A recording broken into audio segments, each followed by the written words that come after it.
हाँ जी भाई, नमस्कार दोस्तों। आज की इस वीडियो में हम डिस्कस करने वाले हैं हाल ही में हो रहा दोस्तों SSC MTS and havildar exam 2024 का एनालाइज करने वाले हैं। मेरे प्यारे दोस्तों, 22 अक्टूबर की फर्स्ट शिफ्ट का जो भी आपकी एग्जामिनेशन हो गया है दोस्तों, उसके अंतर्गत जितने भी मेरे को 100% रियल एंड ऑथेंटिक क्वेश्चन मिले हैं उनके बारे में मैं आपके साथ जो है डिस्कस एंड एनालाइज दोस्तों इम्पोर्टेंट फैक्ट के साथ में और इम्पोर्टेंट कॉन्सेप्ट के साथ में करने वाला हूँ। मेरे प्यारे दोस्तों, आज का अपना पहला क्वेश्चन क्या है? सो गाइस, अपना पहला क्वेश्चन यहाँ पर आप देख सकते हैं।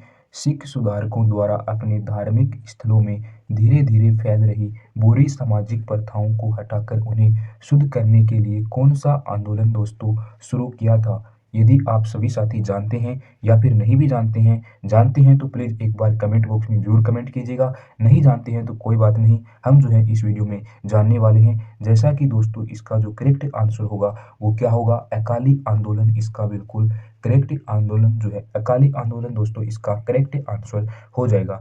अब मेरे प्यारे दोस्तों, इससे जुड़े हुए जितने भी इम्पोर्टेंट क्वेश्चन, जितने भी इम्पोर्टेंट फैक्ट एंड कॉन्सेप्ट है, इम्पोर्टेंट पॉइंट हैं, उनके बारे में अपन अच्छी तरीके से जो है डिस्कस करने वाले हैं। जैसा कि दोस्तों सबसे पहले हम जान लेते हैं कि अकाली आंदोलन जो हुआ था वो कब हुआ था, इसकी शुरुआत कब हुई थी। सो गाइस, 20वीं सदी की शुरुआत में दोस्तों सिख सुधारकों द्वारा दोस्तों इस जो है अकाली आंदोलन की जो है शुरुआत की गई थी। इस इम्पोर्टेंट फैक्ट को, इस इम्पोर्टेंट पॉइंट को आप अच्छी तरीके से रिमेंबर कर सकते हैं। इसी प्रकार से दोस्तों अपन आगे की ओर बढ़ते हैं और अपना इसका इम्पोर्टेंट फैक्ट क्या है। जैसा कि दोस्तों यहाँ पर आप देख सकते हैं प्राथमिक उद्देश्य क्या था। दोस्तों इस आंदोलन का जो प्राथमिक उद्देश्य जो था वो आप यहाँ पर देख सकते हैं। सिख गुरुद्वारों को भारत में ब्रिटिश शासन से प्रभावित भ्रष्ट पुजारियों के नियंत्रण से दोस्तों मुक्त करना इसका जो है मेन उद्देश्य इसका अकाली आंदोलन का दोस्तों है। इस प्रकार से दोस्तों यदि इसके इम्पोर्टेंट फैक्ट की बात की जाए दोस्तों, तो अकाली आंदोलन का जो कारण जो था वो क्या था, उसको भी यहाँ पर आप देख सकते हैं। जैसा कि दोस्तों सन 1925 में दोस्तों का सिख जो आंदोलन हुआ था उसके अंतर्गत जो है गुरुद्वारों अधिनियम बना। 1925 का दोस्तों सिख गुरुद्वारों अधिनियम बना और जिसमें क्या हुआ था, गुरुद्वारों का नियंत्रण सिख समुदाय के निर्वाचित निकायों को हस्तांतरित कर दिया। इस इम्पोर्टेंट फैक्ट को भी आपको अच्छी तरीके से ध्यान में रखना है। अब दोस्तों नेक्स्ट अपन यदि बात की जाए अकाली आंदोलन के बारे में, दोस्तों अकाली आंदोलन जो है वो न केवल धार्मिक सुधार पर ध्यान केंद्रित किया, बल्कि दोस्तों अकाली आंदोलन जो है वो राजनीतिक और सामाजिक परिवर्तन में भी दोस्तों परिवर्तित किया। जिससे दोस्तों क्या हुआ, सिखों में एकता की भावना जो है वो काफ़ी ज़्यादा हद तक जो है वो बढ़ गई थी। सो गाइस, इस इम्पोर्टेंट फैक्ट को भी आपको अच्छी तरीके से रिमेंबर कर लेना है। इसी प्रकार से दोस्तों अपन आगे की ओर बढ़ते हैं और हम जानते हैं निराकारी आंदोलन के बारे में। मेरे प्यारे दोस्तों, निराकारी आंदोलन जो है उसकी यदि शुरुआत की बात की जाए तो इसकी शुरुआत कब हुई थी और दोस्तों इसका क्या उद्देश्य था, सभी जो है हम जानने वाले हैं। सबसे पहले इसकी शुरुआत देख लेते हैं। तो इसकी शुरुआत हुई थी 19वीं सदी की शुरुआत में दोस्तों सिख धर्म के भीतर एक सुधार आंदोलन के रूप में निराकारी आंदोलन को शुरू किया गया था। इस इम्पोर्टेंट फैक्ट को आप अच्छी तरीके से रिमेंबर कर सकते हैं। इसी प्रकार से दोस्तों यदि बात की जाए गदर आंदोलन के बारे में, मेरे प्यारे दोस्तों गदर आंदोलन की यदि स्थापना की बात की जाए, इसकी जो स्टेबलाइजेशन हुआ था वो कब हुआ था? सन 1913 में दोस्तों इसका जो है स्थापना हुआ था। इसका स्टेबलाइजेशन हम कह सकते हैं। जैसा कि दोस्तों इसमें संयुक्त राज्य अमेरिका और कनाडा से आए हुए भारतीय प्रवासियों के द्वारा दोस्तों इसकी स्थापना की गई थी। मेंस गदर आंदोलन की स्थापना की गई थी। इस इम्पोर्टेंट फैक्ट को भी आपको अच्छी तरीके से रिमेंबर कर लेना है। अब दोस्तों हम जानने वाले हैं गदर आंदोलन का जो उद्देश्य जो था, इसका जो एम था वो क्या था। इसका एम क्या था मेरे प्यारे दोस्तों, यहाँ पर आप देख सकते हैं सशस्त्र जो है क्रांति के माध्यम से भारत में ब्रिटिश औपनिवेशिक सत्ता को उखाड़ फेंकना जो है गदर आंदोलन का दोस्तों मेन उद्देश्य माना जाता है। इस इम्पोर्टेंट फैक्ट को भी आपको अच्छी तरीके से रिमेंबर कर लेना है। मेरे प्यारे दोस्तों नेक्स्ट अपन इम्पोर्टेंट फैक्ट या इसके इम्पोर्टेंट जो है पॉइंट की बात की जाए तो यहाँ पर हम जो है अच्छी तरीके से देख सकते हैं। यहाँ पर दोस्तों यदि इसकी प्रमुख नेताओं इसमें कौन कौन सी नेताएं जो थी वो शामिल थी उनको भी हम देख सकते हैं। जैसा कि दोस्तों लाला हरदयाल और सोनल सिंह भकना और भगत सिंह इसके प्रमुख नेताएं आते हैं।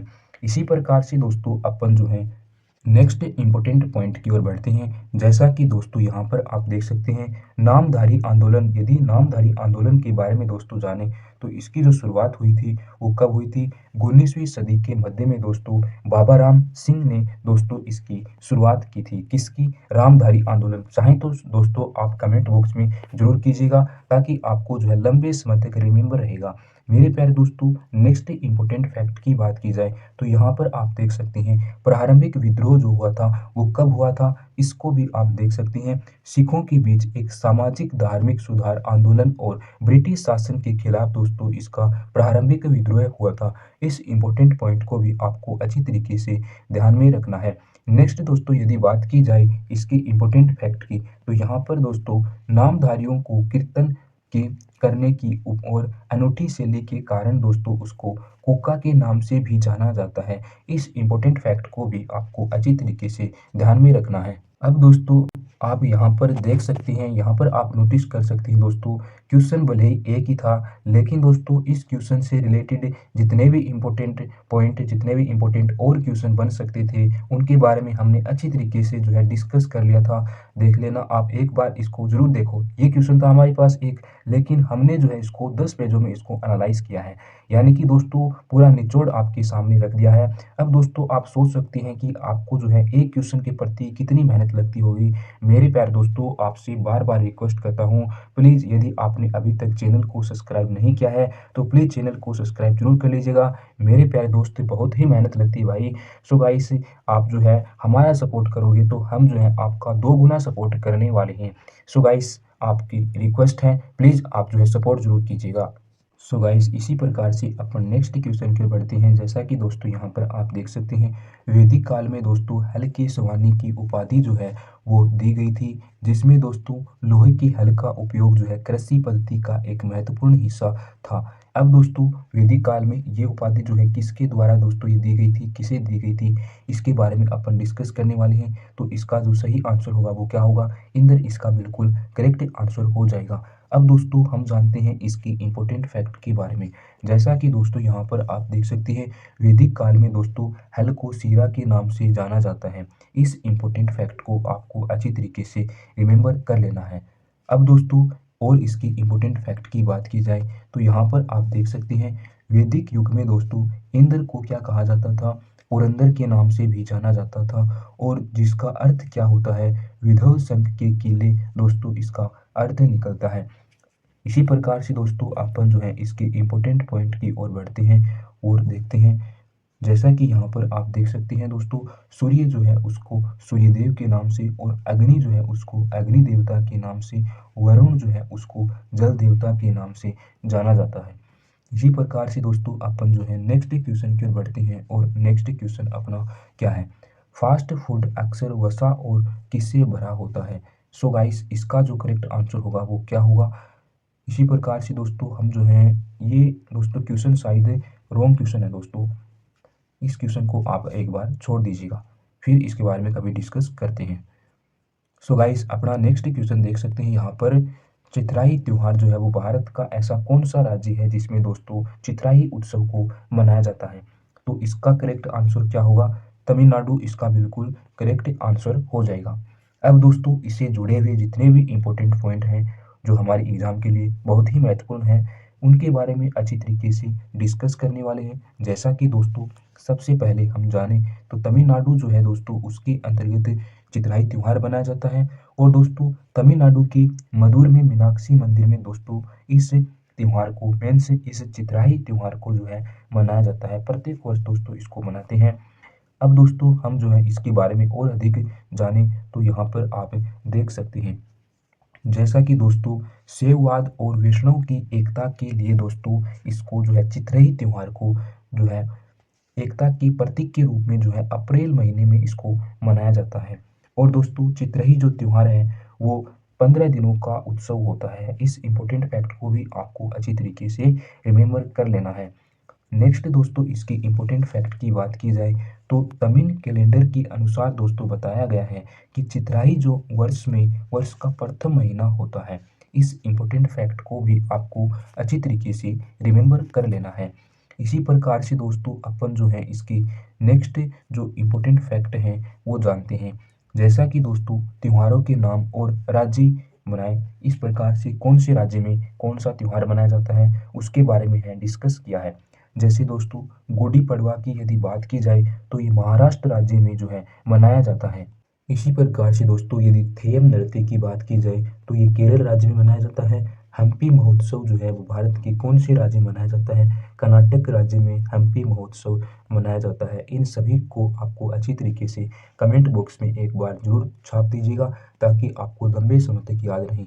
यहाँ पर दोस्तों यदि परिया पोएटम की यदि बात की जाए तो ये केरल राज्य में जो है मनाया जाता है। इसी प्रकार से दोस्तों करका महोत्सव की यदि बात की जाए तो कर्नाटक राज्य में मनाया जाता है। छठ पूजा दोस्तों बिहार उत्तर प्रदेश दो राज्यों में मनाया जाता है। इस इम्पोर्टेंट फैक्ट को भी आपको अच्छी तरीके से ध्यान में रखना है। सो गाइस इसी प्रकार से अपन जो है और देखते हैं कि भारत के कौन कौन से राज्यों में कौन कौन से त्यौहार मनाए जाते हैं। जैसा कि दोस्तों करवा चौथ की यदि बात की जाए तो ये जो है पंजाब हरियाणा दिल्ली और उत्तर प्रदेश राज्यों में जो है बहुत ही महत्वपूर्ण अधिक से इनको मनाया जाता है। अब दोस्तों यदि बात की जाए खर्ची पूजा की यदि बात की जाए तो खर्ची पूजा जो है वो त्रिपुरा राज्य में जो मनाया जाता है। मड़ई महोत्सव जो है वो छत्तीसगढ़ में मनाया जाता है। चापचल कूट दोस्तों मिजोरम राज्य में मनाया जाता है। इस प्रकार से इन इम्पोर्टेंट पॉइंटों को आपको अच्छी तरीके से रिमेंबर कर लेना है और साथ ही में आप इसको कमेंट बॉक्स में भी कमेंट कर सकते हैं। जैसा कि दोस्तों नुआखाई की बात की जाए तो ओडिशा राज्य में, लोसर उत्सव जो है वो हिमाचल प्रदेश और सिक्किम दो राज्यों में मनाया जाता है। इस इम्पोर्टेंट फैक्ट को भी आपको अच्छी तरीके से रिमेंबर कर लेना है। इसी प्रकार से दोस्तों यदि बात की जाए नेक्स्ट इम्पोर्टेंट फैक्ट की तो अपना काग या फिर दोस्तों इसको कह सकते हैं रथ यात्रा जो है वो मणिपुर राज्य में मनाया जाता है। और दोस्तों गणगौर जो है वो राजस्थान में मनाया जाता है। इसी प्रकार से दोस्तों सावन मेला जो है वो पंजाब राज्य में मनाया जाता है। इस इम्पोर्टेंट फैक्ट को भी आप अच्छी तरीके से रिमेंबर कर सकते हैं। इसी प्रकार से दोस्तों यदि बात की जाए अपने नेक्स्ट इम्पोर्टेंट फैक्ट की तो यहाँ पर आप देख सकते हैं टुसु परब या टुसु पूजा जो है वो कौन से राज्य में मनाई जाती है? तो झारखंड इसका बिल्कुल करेक्ट आंसर हो जाएगा। इसी प्रकार से तेजाजी मेला जो है वो राजस्थान में मनाया जाता है।